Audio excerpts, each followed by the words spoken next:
Hi guys, welcome back to the Learning by Labs and हम discuss कर रहे हैं human health and diseases. So as we know, we have started discussing the components of levels of immunity. So before we continue with the second level that we have already started, you know the drill. You have to join us on Telegram, like, subscribe, share, and follow us on Instagram and Facebook.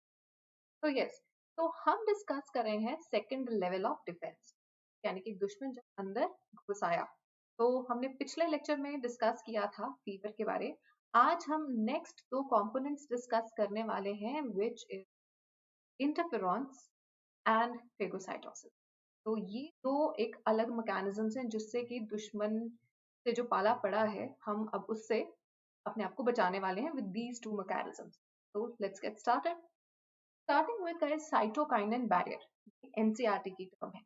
Cytokinin barrier को हम बोलते हैं interferons. बहुत ही important term जिससे बहुत सारे questions बने हैं और बनते रहेंगे. Alright then, talking about interferons. I always like to call interferons as my best friends. है ना, जैसे आपका बेस्ट फ्रेंड जो होता है वो आपको नुकसान होने से बचाता है, यानी अगर उसका कोई नुकसान हो गया तो वो आपका नुकसान नहीं होने देगा. वो पहले से आपको बता देगा कि हाँ ये दुश्मन है, तुम इससे अपने आप को बचा सकते हो तो बचा लो, रादर हेल्प भी करेगा. राइट, बिल्कुल उसी तरह से होते हैं इंटरफेरॉन्स. तो देखो, ये हमारा एक सेल है और ये सेल जो है अब it is under the attack of some दुश्मन. ठीक है, अब ये चीज याद रखनी है. तो यहाँ पे सेल है, यहाँ हमारा टिश्यू है. Now it is under the attack of some दुश्मन, और यहाँ पे दुश्मन होते हैं वायरसेस. ठीक है, जब जब वायरस अटैक करता है हमारा सेल, हमारे नेबरिंग सेल को, एक सेल जिस पे अटैक हुआ वो नेबरिंग सेल को बचाने के लिए एक सिग्नल जनरेट करेगा. ठीक है, it's like a best friend. Best friend ने पहले ही सिग्नल दे दिया कि टीचर आ रही है, ठीक है, बच जाओ अगर बच सकते हो. तो it is how interferons work. थोड़ा सा डिटेल में देखते हैं. Now let's see. तो मान लो ये तुम्हारा टिश्यू है. ठीक है, से this is your tissue and इस टिश्यू पे अटैक हुआ है वायरस का. अटैक हुआ है वायरस का. ठीक है, नाउ रिमेंबर, इस एक सेल पे वायरस का अटैक हुआ है. ये सेल क्या है? Virally attacked cell. इस सेल ने अब नेबरिंग सेल्स को बचाने के लिए एक सिग्नल जनरेट कर. इस सेल ने दूसरे सेल्स को बचाने के लिए एक सिग्नल जनरेट कर दिया, और ये सिग्नल जाके नेबरिंग सेल्स को पहले से ही आगाह कर देता है, अलार्म कर देता है for the attack of viruses. और ये नेबरिंग सेल्स अपने पास पहले से ही उस वायरस से बचने के लिए अपने पास एंटीवायरल प्रोटीन्स बना लेते हैं. Are you getting this? तो इन नेबरिंग सेल्स ने अपने वेपन्स पहले ही तैयार कर लिए एंटीवायरल प्रोटीन्स बना के. This is good. तो ये है हमारा वायरस के दुश्मन. अब ये जो अलार्म जनरेट हुआ था, ये जो अलार्म जनरेट हुआ था जिसने नेबरिंग सेल को अलार्म किया है, this signalling protein is known as interferon. ठीक है, तो बहुत इंपॉर्टेंट डेफिनेशन है इसकी. तो what are interferons? Interferons definition में आपको तीन चीजें याद रखनी है. नंबर वन, ये दुश्मन की खबर दे रहे हैं. These are antiviral. The antiviral protein किसने प्रोड्यूस किया? So they are produced by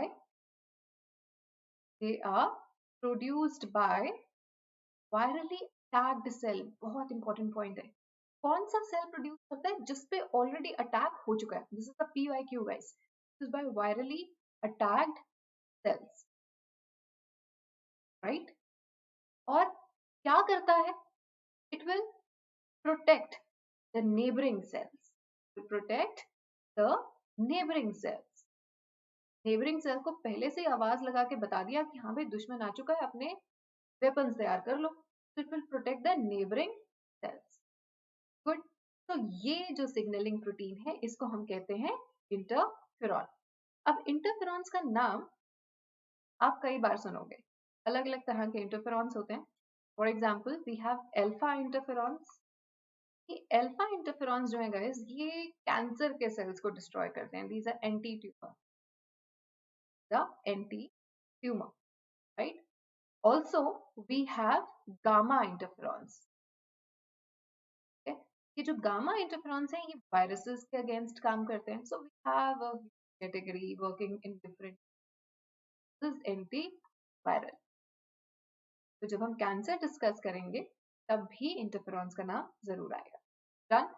ये था एक और तरीका दुश्मन से यानी वायरसेस से अपने आप को बचाने के लिए. डन. अब एक और तरीका है हमारे इम्यूनिटी के पास, एंड दैट इज फेगोसाइटोसिस करना, ये खा जाना.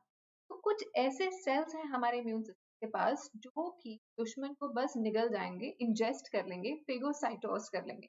देख रहे हो, जैसे यहाँ पे ये जो बड़ा सा सेल है, this is are Phagocytic cell. ये है जो खा रहा है, फेगोसिटिक सेल, राइट. और ये है हमारा दुश्मन.